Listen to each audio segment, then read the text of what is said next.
Yo G, yo what up? For today's video guys, Argus ni Indra versus sa Lapu Neto. Dito guys, early pa lang, akala niya lamang na siya pero di niya alam guys, God of Micro yung kalaban niya.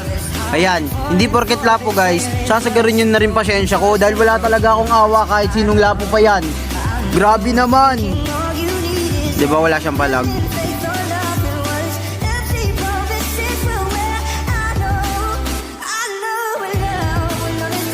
Akala ko talaga guys nung una may palag-palag si Lapu kasi nakita ko sa content neto guys. Parang sinasabi niya si Lapu daw yung hari ng fighter. Talaga? Okay fine. Hari, ba nakakalimutan mo?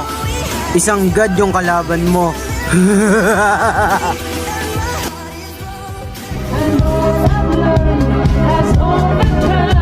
What can I do?